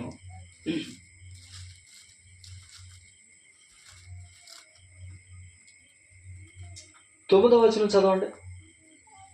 9 నుంచి. అందుచేతను పరలోకమందున్న వారిలో గాని, భూమి మీద ఉన్న వారిలో గాని, భూమి క్రింద ఉన్న వారిలో గాని ప్రతి వాని మోకాలను యేసునామమును వంగునట్లును ప్రతి వాని మహిమార్థమై యేసుక్రీస్తు ప్రభు అని ఒప్పుకున్నట్లును దేవుడు ఆయనను అధికముగా జాగ్రత్తగా యేసుక్రీస్తు ప్రభు వారి కార్యం ఎంత ఘనంగా ముగించుంటే దేవుడు ఆయన అంత హెచ్చిస్తాడు. అవునా? యేసు ప్రభు వారు సిలువ వేయబడిన తర్వాత, సమాధి గెలిచిన తర్వాత తండ్రి యేసు ప్రభు వారిని ఎంతగా హెచ్చించాడు? ఉన్నత లోకాన్ని హెచ్చించాడు. అన్ని నామముల కంటే పైనామం. ఇక ప్రతి నోరు యేసు ప్రభువా అని ఒప్పుకునే స్థితికి, ప్రతి మోకాలు యేసు ప్రభు నామంలో వంగే స్థితికి. ఇప్పుడు భూమి మీద ఉన్న ఏ వ్యక్తి అయినా యేసు ప్రభు అంటే తప్పేం లేదు రక్షణ. అంటే అంత ఉన్నతమైన స్థితికి యేసు ప్రభుని తండ్రి హెచ్చించాడంటే సిలువ కార్యం ఎంతగా కనపరచబడిన కార్యం. ఆ కార్యం ఇప్పుడు నేను చెప్పే సంగతి ఏంటంటే, ఒక విశ్వాస యేసు ప్రభుని నమ్మిన తర్వాత నేను మరలా పాపిని అని ఎందుకు ప్రార్థన చేయకూడదు? నేను మరలా పాపిని అని అనుకుంటే నేను పాపంగా చేసింది ఏంటప్పుడు? సిలువ కార్యం వ్యర్థమైందా? నువ్వు మళ్ళా పాపం అయ్యావంటే ఏం వ్యర్థం అవ్వాలా? సిలువ వ్యర్థం అవ్వాలా? సిలువ వ్యర్థం అవుద్దా? అవ్వదు. ఎందుకు? సిలువ కార్యం ఘనమైన కార్యం కాబట్టి తండ్రి ఏం చేశాడు? కుమారుడిని ఘనపరిచాడు. ఎంత మట్టుకు? అన్ని నామముల కంటే పైనామముగా. పరలోకమున్న వారిలో కానీ, భూమి మీద ఉన్న వారిలో కానీ, భూమి కింద ఉన్న వారిలో కానీ ప్రతి నాలుక యేసుప్రభువుని ఒప్పుకోవాలి, ప్రతి నోరు యేసుప్రభువుని ఒప్పుకోవాలి, ప్రతి మోకాలు ఆయనలో వంగాలి. అంతగా ఆయన్ని హెచ్చించాడంటే ఆ కార్యం ఏ కార్యం కాదు. అది బలహీనమైన కార్యం కాదు. అది వెనక్కి తిరిగి చూసే కార్యం కాదు. ఒకే ఒక్కసారి ఆయన చనిపోయాడు, తండ్రి ఆయన్ని హెచ్చించాడంటే ఆ కార్యం ఏమైంది? ఘనమైంది ఆ కార్యం. మరి ఇప్పుడు యేసు ప్రభువుని నమ్ముకున్నవాడిని ఆయన ఏమంటున్నాడు? అటువలే నువ్వు కూడా. ఆయన ఒక్కసారే చనిపోయి తిరిగి లేచి సదాకాలం జీవిస్తున్నట్టుగా యేసు ప్రభువుని నమ్ముకుని నువ్వు ఒక్కసారే పాపములన్నిటి విషయంలో ప్రాయశ్చిత్తం పొందావు. ఇక ఎప్పటికీ పాపవు కాదు. ఇక సదాకాలానికి నువ్వు నీతిమంతులుగా దేవుని విషయమైన జీవం కలిగిన వాడుగా ఉన్నావు. ఇది నువ్వు ఎంచుకో, ఇది ఎంచుకో అంటాడు. ఇది వారు ఎంచుకుంటున్నారా అందరూ? ఇప్పుడు పొద్దున్న లేచిన వెంటనే ఏమంటున్నారు? ఈ దీనపాపి, ఈ ఘోరపాపి ప్రార్థన ఆలకించిన ఆయన అని అంటున్నారు లేదా? నువ్వు అలా దీనపాపి ఘోరపాపి అంటున్నావంటే నువ్వు పాపి అని అనటానికి అసలు యేసుప్రభుని నమ్ముకున్న నువ్వు పాపివు కాదు. కానీ ఆ సంగతి తెలియక అంటున్నాం. మనం పాపి అంటున్నామంటే దేన్ని గణపరచట్లా? తండ్రి గణపరిచిన కుమారుని కార్యాన్ని మనం గణపరచట్లా. ఇప్పుడు సిలువ కార్యాన్ని గణపరచట్లేదంటే సిలువ ద్వారా నీకు కలిగిన ప్రయోజనాన్ని ఏం చేయట్లా? ఒప్పుకోవట్లే. అది ఒప్పుకోకపోతే సిలువ ద్వారా నీకు వచ్చిన ప్రయోజనాన్ని ఒప్పుకుంటున్నంతసేపు నీ స్థితి ఎక్కడుంది? పరలోకంలో ఉంది. ఇప్పుడు నువ్వు ఆ ప్రయోజనాన్ని ఒప్పుకుంటున్నంతసేపు యేసు ప్రభా నీ యందు విశ్వాసం మూలంగా పాప విషయంలో మృతుడను, పరలోక విషయంలో లేదా నీతి విషయంలో జీవం కలిగిన వాడును, దేవుని విషయమైన జీవం కలిగిన వాడును పరలోకంలో కూర్చోబెట్టావు. ఇప్పుడు మనం ఏం చేయాలి? ఆ జీవితాన్ని నేను అనుభవించడానికి సహాయం చేయాలి. పరలోకంలో పాపం ఉందా? బలహీనతలు ఉన్నాయా? చెడ్డ చూపులు ఉన్నాయా? మోహం చూపులు ఉన్నాయా? వ్యభిచారం ఉందా? ఇంకోటి ఉంది. దొంగతనంలో ఏమున్నాయి? మనల్ని అక్కడ కూర్చోబెట్టాడంటే అక్కడ కూర్చున్నవాడు ఇక్కడ ఉన్నాడు. కూర్చున్నది ఎక్కడ? మనం బ్రతుకుతున్నది ఎక్కడ? ఇక్కడ మనం బ్రతుకుతున్నంత కాలం ఎక్కడ ఛాయలు కనపడాలా? అక్కడ ఛాయలు కనపడాలి. అక్కడ ఏవి లేవో ఇక్కడ నాలో అవి ఉన్నాయనుకో, నేను పాపిని అయిపోను. కానీ పరలోక సంబంధం జీవితం నాలో కనపడదు కాబట్టి నేను దేవుని ఆశీర్వాదాలని చూడలేను. పరలోక సంబంధమైన జీవితం ద్వారా కలిగే ఆశీర్వాదాన్ని, బహుమానాల్ని నేను అనుభవించలేను. మానసికంగా నెమ్మది, హృదయంలో నెమ్మది, కుటుంబంలో నెమ్మది, జీవితంలో అద్భుతాలు చూడలేను. మీకు అర్థమవుతుందని చెప్పిన సంగతి. ఒక వ్యక్తి యేసుప్రభువుని నమ్ముకుంటే అతను ఎక్కడున్నాడు? పరలోకంలో ఉన్నాడు. పరలోకంలో ఉన్నాడంటే దేవుడు పాపుల్ని పరలోకంలో కూర్చోబెట్టుకుంటాడా? తన కుమారుని రక్తంలో వాళ్ళందరి పాపాలు ఏం చేశాడు? వారి పాపాలన్నిటికీ ప్రాయశ్చిత్తం చేసి మీరు నీతివంతులురా అన్నాడు. కాబట్టి తీసుకెళ్ళి ఎక్కడ కూర్చోబెట్టుకున్నాడు? ఆయన జీవంలో తన కుమారునితో పాటు కూర్చోబెట్టుకున్నాడు కదా. ఆయన అక్కడ కూర్చోబెట్టుకున్నాడంటే ఆయన మనల్ని ఇంకెప్పుడు ఎలా చూడట్లేదు? పాపులుగా చూడట్లేదు. దీన్ని ఏమన్నాడు? హెబ్రీ పత్రిక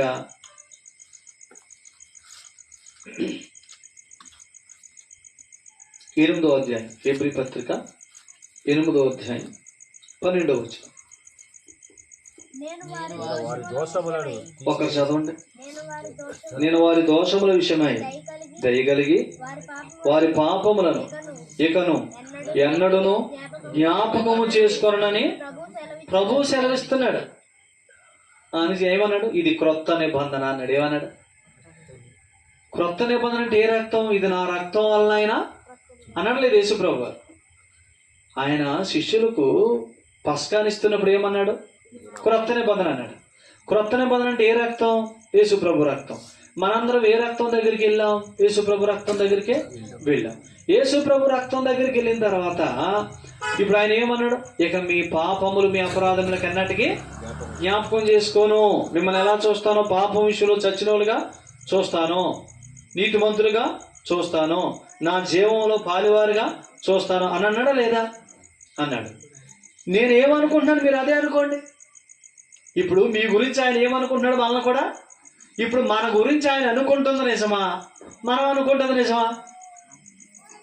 మీరు చెప్పండి. ఇప్పుడు తన కుమారుని శిలువ కార్యం ద్వారా మనల్ని ఆయన ఎలా ఎంచుతున్నాడో అది సత్యమా? ప్రస్తుతం నా చుట్టూ ఉన్న పరిస్థితులను బట్టి, నేను జీవిస్తున్న జీవితాన్ని బట్టి నన్ను నేను ఎంచుకోవటం అది సత్యమా? యేసుప్రభుని నమ్ముకున్నాను, కానీ నా బలహీనతలను బట్టు, నా చుట్టూ ఉన్న వాతావరణాన్ని బట్టు నన్ను నేను ఎంచుకోవటం సత్యం ప్రకారం జీవించటమా? తన కుమారుని శిలువ రక్తము చేత తన కుమారుని విధేయతను బట్టి నన్ను ఆయన నీతిమంతుడిగా సదాకాలానికి చూస్తున్నాడు, పాప విషయంలో చచ్చిన వాడిగా చూస్తున్నాడు. ఇక నన్ను పాప విషయంలో జీవిస్తున్నట్టుగా ఆయన చూడలేదు. ఆయన నన్ను ఎంచుకున్నట్టుగా నేను ఎంచుకుంటే ఆయన నాకు సహాయం చేయగలడా జీవించడానికి? నేనేంటో నా చుట్టూ ఉన్న వాతావరణాన్ని బట్టి నేను నన్ను ఎంచుకుంటే నాకు ఆయన సహాయం చేస్తాడా? చెప్పాలి. అర్థమైందా? ఆయన నన్ను ఎలా ఎంచుతున్నాడో శిలువ కార్యం ద్వారా నేను అలాగే ఎంచుకోవాలి. ఆయన నన్ను ఎలా ఎంచుతున్నాడు? ఇక అన్నిటికీ పాపిని కాదంటున్నాడు. అర్థమైందా? నేను కూడా ఇప్పుడు ఏమన్నా చెప్పండి, నేను అలాగే ఎంచుకోలేక్కర్లేదా? అయితే ఇప్పుడు మరి మనలో బలహీనతలు ఉంటున్నాయి కదా, మరి నమ్ముకున్న వాళ్ళు కూడా కొంచెం బలహీనతలు గుండా వెళ్తున్నారు కదా, పాపం చేస్తున్నారు కదా అని అంటే ఇప్పుడు ఒక మాట చెప్తాను. ఆ బలహీనతలు ఎందుకున్నాయి? పాపం ఎందుకుంది? చెప్పండి. యేసుప్రభు నమ్ముకున్న తర్వాత కూడా బలహీనతలో పాపం ఎందుకున్నాయి? చెప్పండి. యేసుప్రభు నమ్ముకున్న తర్వాత కూడా ఆ వ్యక్తి తన స్థితిని ఎరగకుండా జీవిస్తున్న కారణం చేత. నేను యేసుప్రభుని నమ్ముకున్నాను, పాపం విషయంలో మృతుణ్ణి, క్రీస్తు విషయమైన జీవంలో ఉన్నాను. మాత్రమే కాదు, నేను ఎవరిని? పరిశుద్ధాత్మకి ఆలయాన్ని. అర్థమైంది మీకు? ఈ సంగతులన్నీ మర్చిపోయి బ్రతుకుతున్నాడు అనుకో, ఆ వ్యక్తికి దైవ భయం ఉంటుందా? ఉండదు కాబట్టి ఏం చేస్తాడు? పాపం చేస్తాడు ఎప్పుడు మామూలుగా. సో కాబట్టి అసలు నేను పాపం చేశాను కాబట్టి పాపని అయిపోతున్నాను కాదు. నమ్ముకుని నేను పాపం ఎందుకు చేస్తున్నాను? ఆయన నన్ను ఎలా ఎంచుతున్నాడు? నేను అలాగా ఎంచుకోవటం లేదు కాబట్టి. ఆయన నన్ను ఎలా ఎంచుతున్నాడు? నా కుమారుని రక్తం ద్వారా నేను సంపాదించుకున్నాను. కుమారుని రక్తం అంటే క్రొత్త నిబంధన. క్రొత్త నిబంధన అంటే మీ పాపములు మీ అపరాధములకు ఎన్నటికి జ్ఞాపకము చేసుకునేందుకు నా కుమారుని రక్తంలో ప్రతి పాపానికి ప్రాయశ్చిత్తం చేశాను కాబట్టి మిమ్మల్ని పాపి అని అనను. మీరు నా జీవంలో పాలివారు, మీరు నీతిమంతులు అని ఆయన అంటున్నాడు. అదే ఎంచుకోవాలా ప్రతిరోజు. యేసు ప్రభు రక్తం నందు విశ్వాసం ద్వారా నన్ను నీతిమంతురాలుగా తీర్చావు, నీ బిడ్డగా చేసుకున్నా, పరలోకంలో కూర్చోబెట్టావు. నీ బిడ్డగా జీవించడానికి సహాయం చెయ్యని అడగాల. అంతేగాని నీ చుట్టూన్న వాతావరణాన్ని బట్టి, నీకు వస్తున్న ఆలోచనలు బట్టో, నువ్వు చూస్తున్న పనులు బట్టో, నీ బలహీనతలు బట్టో నీ స్థితిని నువ్వు అంటే నీ స్థితిని నువ్వు చూస్తున్న వాటిని బట్టి, నువ్వు చేస్తున్న వాటిని బట్టి ఎంచుకుంటే, కానీ ఆయన దృష్టిలో నీ స్థితి ఎక్కడుంది? పరలోకంలో ఉంది. సిలువ కార్యాన్ని బట్టి నిన్ను అంగీకరించాడు. యేసు ప్రభు వారు ఒక్కసారే చనిపోయి ఎక్కడున్నాడు? ఇప్పుడు ఒక్కసారే చనిపోయాడు, ఇంకెక్కడ లేడు, పరలోకం ఉన్నాడు. వస్తే ఎందుకు వస్తాడు? ఇక వస్తే ఇంకెందుకు వస్తాడు యేసు ప్రభు వారు? మనం తీసుకెళ్ళటానికి వస్తాడు, ఇంకంతవరకు రాడు. అంటే దాని అర్థం ఏంటి? ఆయన వచ్చి మనం తీసుకెళ్లే వరకు మన స్థితి ఏంటి? దేవుని ఎదుట నీతివంతులు, పాపం విషయంలో మృతులు, అంతేనా? దేవుని విషయమైన జీవంలో పాలి. అర్థమైంది మీకు సంగతి? కాబట్టి ప్రభువా, నీ బిడ్డని నన్ను నీతిమంతురాలుగా తీర్చావు నీ కుమారుని రక్తం ద్వారా. ఇంకెప్పటికీ ఇప్పుడు మనం ఏ జీవానికి వారసులు? నిత్య జీవానికి వారసులు. అంటే మనం ఏ ప్రభుత్వం కింద లేము? పాపం యొక్క ప్రభుత్వం కింద లేం. పాపం యొక్క ప్రభుత్వం కింద ఉన్న వాళ్ళందరి మీద ఏ ప్రభుత్వం ఉంది? మరణం యొక్క ప్రభుత్వం ఉంది. కానీ యేసు ప్రభువుని నమ్ముకోవడం ద్వారా మనం ఏ ప్రభుత్వంలో లేం? పాపం యొక్క ప్రభుత్వంలో లేం. పాపం విషయంలో చచ్చిపోయాం. అసలు పాపం విషయంలో నేను లేనంటే పాపంలో ఉన్నవాడే మరణం ఉంటుంది. కానీ యేసు ప్రభువుని నమ్ముకున్న కారణం చేత నేను ఎక్కడ లేను? ఇప్పుడు పాపంలో లేను. పాపంలో లేనివాడి మీద మరణం ఏముంటుంది? కాబట్టి నా మీద మరణం ఏం చేయలేదు? పెత్తనం చేయలేదు. ఈ లోకం ఉన్నంత వరకు రోగాలు మన మీద పెత్తనం చేయలేవు, బలహీనతలు మన మీద పెత్తనం చేయలేవు. ప్రతిరోజు మనం శాసించగలగాల, ఈ శరీరాన్ని శాసించగలగాలి, ఈ మనసును శాసించగలగాలి. ప్రభువా, పరలోక తండ్రి కొందరు నీ కుమారుని అప్పగించావు. ఆయన విశ్వాసం మూలంగా నన్ను పాపం విషయంలో చచ్చిన వాడుగా చేశావు. యేసు ప్రభుని బట్టి నీతిమంతుడిగా చేసుకున్నాం. పరలోకానికి తీసుకెళ్లి కూర్చోబెట్టావు. ఎందుకు? యేసు ప్రభుని బట్టి ఆ జీవానికి నేను అర్హును కాబట్టి. అక్కడ నువ్వు కూర్చోబెట్టింది కుమారుని బట్టి. కుమారుడు ఎంతకాలం ఉంటాడు అక్కడ? ఆయన దగ్గర మరలో వచ్చి తీసుకెళ్లే వరకు ఉంటాడు. అంటే అంతవరకు మనల్ని ఆయన తోసాడు. ఎందుకు తోసాడు? కుమారుడు అక్కడ ఉన్నంతకాలం మనం అక్కడే ఉన్నాం. ఇది గుర్తుపెట్టుకోండి. కాబట్టి ప్రతిరోజు మిమ్మల్ని ఎలా ఎంచుకోమంటున్నాడు? నీ చుట్టూ ఏ పరిస్థితులు కనబడుతున్న వాటిని బట్టి నువ్వు ఎంచుకోవద్దు. అసలు మనం ఏం చూస్తున్నామో, మనలో మనం ఏం చూస్తున్నామో అది మనం కాదు. దేవుని ఎదుట యేసు ప్రభు సిలువ కార్యాన్ని బట్టి మనం ఏంటో అదే మనం. అసలు మనం ఏంటి? మన రియాలిటీ ఏంటి చెప్పండి? మనం ఎవరు? మన రియాలిటీ ఏంటి? మనం నీతిమంతులు, పాప విషయంలో చచ్చిపోయాం, నీతిమంతులు, క్రీస్తుతో పరలోకంలో కూర్చున్నాం. ఇది మన రియాలిటీ. ప్రస్తుతం మనం నా బలహీనతలను బట్టి, నా చుట్టూ ఉన్న వాటిని బట్టి ఎంచుకోవటం అదేం కాదు చెప్పండి. మన రియల్ లైఫ్, మన నిజమైన స్థితి కాదు. మన నిజమైన స్థితి ఎక్కడ ఉంది? అక్కడ కూర్చున్నాం. అదే ఎంచుకోండి ప్రతిరోజు. అది ఎంచుకుంటే ఇప్పుడు మీరు 12వ వచనం చదవండి. రోమపత్రిక 6 మీరు తర్వాత చదువుకోండి, టైర్ బట్టి నేను ముగిస్తున్నాను. అక్కడ ఏమన్నా ఉందంటే, అప్పుడు మీరు శరీరానికి కానీ వీటికి కానీ దోషులు ఎవరైనా చదవండి. అక్కడ ఏముందో? రోమపత్రిక 6వ అధ్యాయం 12వ వచనం ఏం స్టార్ట్? కాబట్టి శరీర దురాశలకు లోబడినట్లుగా చావునకు లోనైన మీ శరీర బంధు పాపమును ఎప్పుడే వెళ్ళలేవు. ఇక మన శరీరాల్లో పాపం ఏలుబడి ఎప్పుడు చేయదు. నేను దాన్ని ఎంచుకున్నంతసేపు నేను ఏ ఏలుబడి కింద ఉన్నాను?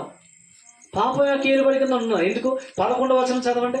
అటువలే మీరు కూడా పాపం విషయంలో మృతులుగాను దేవుని విషయమైన జీవం కలిగిన వారుగా, అంతే, దేవుని విషయమైన సజీవులుగా ఎంచుకో. మిమ్మల్ని మీరే, నీకు నువ్వే, నాకు నేనే.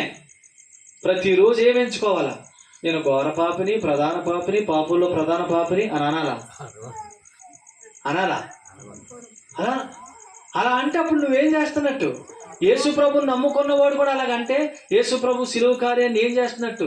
మనకు తెలియకుండానే చులకనగా, తేలిగ్గా దాని ప్రభావాన్ని ఎరగకుండా మనం మాట్లాడుతాం. ఆ ప్రభావాన్ని ఎరగకుండా మాట్లాడే స్వభావం ద్వారా ప్రభావం లేని క్రైస్తవ జీవితాలు మనం జీవిస్తున్నాం. నువ్వు ఇప్పుడు ఈ శరీరాన్ని జయించాలి, కోరికలు జయించాలి, ఆశలు జయించాలి, చక్కగా జీవించాలంటే ప్రభావం కావాలి. ప్రభావం కావాలంటే కుమారుని కార్యం ద్వారా మన స్థితి ఎక్కడుంది? నీతివంతులుగా పరలోకంలో దాన్ని ఎంచుకోవాలి. ప్రతిరోజు లేచిన వెంటనే ఏమనాలా? తండ్రి, నేను ఇక్కడ ఏంటో అది నేను కాదు, నీ కుమారుని రక్తంలో నన్ను కడిగి నీతిమంతుడిగా చేసి పరలోకంలో కూర్చోబెట్టావు, అది నా రియాలిటీ, అది నా నిజమైన స్థితి. నేను అక్కడ కూర్చున్నాను, అక్కడ ఏమి లేవో, పరలోకంలో మోహపు చూపులు లేవు, వ్యభిచారం లేవు, దొంగతనాలు లేవు, ఏమీ లేవు. ఆ జీవితం ఇక్కడ జీవించడానికి సహాయం చేయని ప్రతిరోజు అడిగితే ఆయన ఇవ్వడా? మనం అలా మాట్లాడటం ద్వారా, ముందు మన స్థితిని మనం ఎరగటం ద్వారా సిలువ కార్యాన్ని మనం ఏం చేస్తాం? తండ్రి అంత హెచ్చించాడు, మనం అంతా హెచ్చిస్తాం. ఇప్పుడు ఇలా ఉంది, నన్ను ఘనపరచువారిని నేను అనాలి లేదా? సిలువ కార్యాన్ని ఘనపరుస్తుంటే నువ్వు కుమారుని ఘనపరుస్తున్నావు, దేవుణ్ణి మహింపరుస్తున్నావు, నీ స్థితిని ఒప్పుకుంటున్నావు. ఇప్పుడు దేవుడు ఏం చేస్తాడు? నేను తన్ని ఎలా ఎంచుతున్నానో ఆవిడ కూడా అలాగే ఎంచుకుంటుంది. నేను కుమారుడు గారిని ఎలా ఎంచుతున్నానో ఆయన కూడా అలాగే ఎంచుకుంటున్నాడు. కాబట్టి శరీర దురాశల నుంచి, ఈ లోకంలో ఉన్న విపత్తుల నుంచి, ప్రతి దురాశల నుంచి, ఆ మోహపు చూపుల నుంచి, అన్నిటి నుంచి విడిపించబడటానికి కుమారుకి శక్తిని సప్లై చేస్తాడు. అర్థమైందా? అది దేవుని ట్రాక్లో మనం ఉంటేనే దేవుని ద్వారా కలిగే శక్తి కలుగుద్ది. కానీ దేవుని ట్రాక్కు వేరుగా నేను ఏదో చేయాలని ప్రయత్నం చేశాను అనుకో, అది లోకం ఎదుట కనపరుచుకోవడం అవుద్ది, కానీ దైవశక్తి నేను అనుభవించాను. దైవశక్తి ఆయన ఇవ్వాలంటే ఎవరిని పట్టిస్తాడు? అంతే. కాగా క్రీస్తునందు దేవుడు మీ ప్రతి అవసరమును, అంటే ఎవరిలో తీరుస్తాడు? ప్రతి అవసరం క్రీస్తులో తీరుస్తాడు. క్రీస్తులో ఎందుకు తీరుస్తున్నాడు? మనల్ని అక్కడ కూర్చోబెట్టింది ఎవరు? ఆయనే. కూర్చోబెట్టినాడు ఆయనే కాబట్టి ఆయన ద్వారానే సమస్తం.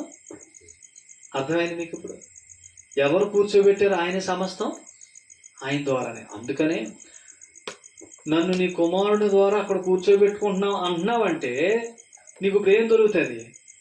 దేవుడు క్రీస్తులో సమస్తం నీకు ఇస్తాడు. దురాశలు జయించడానికి, ఇచ్చలను జయించడానికి, కోరికలు జయించడానికి, పరలోక సంబంధం జీవితం జీవించడానికి ఇస్తాడు. దీనికి అంతటికి మూలం దేవుడు నన్ను క్రీస్తుని బట్టి ఎలా ఎంచుతున్నాడో నేను అలాగా ఎంచుకోవటం. నాలో ఏదో చిన్న బలహీనత ఉంది, నేను బూతులు తిడుతున్నాను కాబట్టి నేను పాపని అయిపోయాను అని అనుకుంటున్నావు అనుకో, అంటే నీ బూతులు బట్టి నువ్వు పాపం అయిపోతే అసలు సిలువ కార్యం ఇంకెందుకు చెప్పు? నువ్వు ఇంకోటి ఏదో చేసి నీతిమంతులు అయిపోవచ్చు కదా. అది కాదు. నా దగ్గర ఏం కనబడుతున్నాయి, నా చుట్టూ ఏం కనబడుతుంది, అది నేను కాదు. దేవుడు నన్ను ఎలా ఎంచుతున్నాడు? యేసు ప్రభుని బట్టేదే నేను. దాన్ని ఎంచుకోండి ఎక్కువగా. కాబట్టి అలా ఎప్పుడైతే ఎంచుకుంటారో ఖచ్చితంగా శరీర దురాశలకి, వీటన్నిటికి దూరంగా ఉంటారు. యేసు ప్రభువుని నమ్ముకున్న వారు పాపం ఎందుకు చేస్తారు చెప్పండి? వారు తమ స్థితి ఏంటో మాట్లాడట్లేదు, ఆ స్థితిని బట్టి మాట్లాడట్లా, స్థితికి వేరుగా మాట్లాడుతున్నారు. కాబట్టి ఆయన ఏం చేయలేకపోతున్నాడు? పాపాన్ని జయించడానికి శక్తిని ఆయన ఇవ్వలేకపోతున్నాడు. మన స్థితిని మనం ఎంచుకుంటే ఆయన ఏం చేస్తాడు? ఆ స్థితిలో మనకేం చేస్తాడు? సహాయం చేస్తాడు. ఎందుకు? నేను దేవుని కుమారుడిని, నీతివంతుడిని, పరలోకంలో కూర్చున్నానంటే శక్తిని ఇస్తాడు. ఆ శక్తితో మనం జీవితాన్ని జీవిస్తాం. బాగా నేను దీనపాపని, ఘోర పాపని, ప్రధాన పాపని అంటే బాగా తగ్గించుకున్నాం అని కదా దాని అర్థం. ఆయనకి చాలా వ్యతిరేకంగా మాట్లాడుతున్నామని అర్థం. నిజం, చాలా మంది మనలో చాలా మందికి అలవాటు ఉంది. మీకే కదా, ఒకప్పుడు నేను కూడా అలా ప్రార్థన చేసినాడు. నేను దీన పాపని, ఘోర పాపని, ప్రధాన పాపని అని అంటే తగ్గించుకుంటాం కాదు, దేవుడు మనల్ని ఎంచుతున్న ఎంపికకి విరోధంగా మనం ఎంచుకుంటున్నాం. అప్పుడు ఆయన మనకి ఏం చేయలేడు? సహాయం చేయలేడు. ఆయన సహాయం చేయకపోతే క్రైస్తవుడిగా ఉంటాను కానీ ఏ జీవితం జీవించలేను.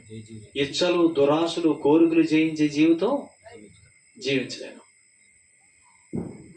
అప్పుడు నేనేమనుకుంటాను? జీవించినంతకాలం నేను పాపినే, నా ఈ బలహీనతలు ఉన్నా నేను పాపినే అని అనుకుంటాను. కాబట్టి దేవుడు మనల్ని కుమారుని కార్యం ద్వారా ఎలా ఎంచుతున్నాడు, అలా ఎంచుకోవటం దేవునికి ఇష్టమైంది. అలా ఎంచుకోవటం ద్వారా ఆయన శక్తిని ఇస్తాడు. ఆ శక్తి ద్వారా మనం శ్రేష్టమైన జీవితం జీవించగలం. పాపము, కోరికలు ఇవన్నీ జయించే జీవితం. అట్టి కృప దేవుడు ఇక్కడ మనందరికి అనుగ్రహించునుగాక. ఇక్కడి నుంచి వెళ్తున్న మీరు అందరూ జాగ్రత్తగా ఈ సంగతులు మనసులో పెట్టుకోండి. ఎందుకంటే యేసుప్రభు నమ్ముకున్న వారి స్థితిని చెప్పేవారు ఈనాడు లేరు. చాలా సంఘాల్లో నువ్వు టీవీ చూస్తున్నావా, నువ్వు సినిమా చూస్తున్నావు, నువ్వు అది చూస్తున్నావు, ఇది చూస్తున్నావు, పాపివి అయిపోయావు, దేవుడు నిన్ను వదిలేశాడు, ఆత్మ నీలోంచి వెళ్ళిపోయాడని చెప్తారు. ఇది నిజమా అబద్ధమా? చాలా తప్పు. ఇది దుర్బోధ. దీన్ని మీరు గమనించాలా. యేసు ప్రభుని ఒక్కసారి నమ్ముకున్నవాడు సదాకాలానికి నీతిమంతుడు. పరలోకంలో అతని స్థితి ఉంది, అక్కడ కూర్చోబెట్టబడ్డాడు. దాన్ని ఎంచుకుంటే దైవశక్తి చేత ప్రతి విషయంలో కాపాడబడతాడు. అట్టి కృప దేవుడు మనకు దయచేయను గాక. ప్రార్థన చేద్దాం. ఈ రాత్రి విన్న వర్తమానాన్ని ఒకసారి మీరందరూ ఆలోచన చేయండి. దేవుడు నన్ను ప్రేమించాడు, తన కుమారుణ్ణి నా కొరకు అప్పగించాడు. యేసు ప్రభు వారు విధేయత చూపించారు సిలువలో, అది నా కొరకే. ఆదాము అవిధేయతను బట్టి పాపి అని పిలువబడ్డాను, దేవుని జీవంలో నుంచి వేరు చేయబడ్డాను. యేసుక్రీస్తు ప్రభు వారి విధేయత ద్వారా పాపం విషయంలో చచ్చిపోయాను, నీతిమంతుణ్ణి, దేవుని విషయమైన జీవంలో పాలుపడ్డాను. అందుకనే యేసు ప్రభు నమ్మిన వెంటనే నన్ను ఆయన పరలోకంలో కూర్చోబెట్టుకున్నాడు. ఇప్పుడు నన్ను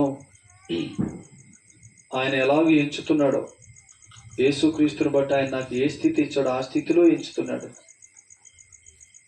ఇది క్రొత్త నిబంధన అన్నాడు. యేసు ప్రభునందు విశ్వాసం ద్వారా ఇక ఎన్నటికీ పాపులు కాని స్థితి, మన అపరాధాలను ఎన్నటికీ జ్ఞాపకం చేసుకునే స్థితి. ఇది క్రొత్త నిబంధన అన్నాడు. ఆ నిబంధనలో ఎంచుతున్నాడు. ఈ నిబంధనలో యేసు ప్రభునందు విశ్వాసం ఉంచిన వారికి ఎన్నటికీ పాపులు కాదు, సదాకాలానికి నీతిమంతులు. ఆయన నిన్ను ఎలా ఎంచుతున్నాడో నీ నోటితో అలాగే ఎంచుకోవటం, అది శ్రేష్టమైన స్థితి, అది నిజమైన స్థితి, సత్యమైన స్థితి. ఆయన నిన్ను ఎలా ఎంచుతున్నాడో అది ఎరగకుండా ఆయనకి వేరుగా, ఆయన సంకల్పానికి వేరుగా, కుమారుని శిలువ కార్యంలో నువ్వేమై ఉన్నావో దానికి వేరుగా ఎంచుకోవటం, అది వేషధారణ. కనుక తద్వారా దైవశక్తి అనుభవించలేం. ఈ లోకంలో పాపం నుంచి మనం కాపాడబడలేం. అందుకనే దేవుడు వేషధారులకు సహాయం చేయలేడు. సంగతులు మనసులో పెట్టుకోండి. ప్రార్థన. పరిశుద్ధుడు తండ్రి, ప్రేమ కలిగిందే మీకు వందనాలు. ఈ రాత్రి ఇక్కడ జరిగించిన కూడుకై స్తోత్రాలు. నాయన, మమ్మల్ని అందరినీ పాపం విషయంలో చచ్చిన వారుగా, నీతి విషయమైన జీవం కలిగిన వారుగా, దేవుని విషయమైన జీవంలో పాలువారుగా చేయటానికి ఒక్కసారే చనిపోయి తిరిగి లేచి మా ప్రభువైన యేసుక్రీస్తు వారు మీ కుమారుడు పరలోకంలో ఉన్నాడు. ఆయన విశ్వాసం ఉంచిన మేము కూడా పాపం విషయంలో మృతులం, దేవుని విషయమైన జీవంలో సజీవులమని మీరు చెప్పారు. దీన్ని ఎంచుకోమన్నారు.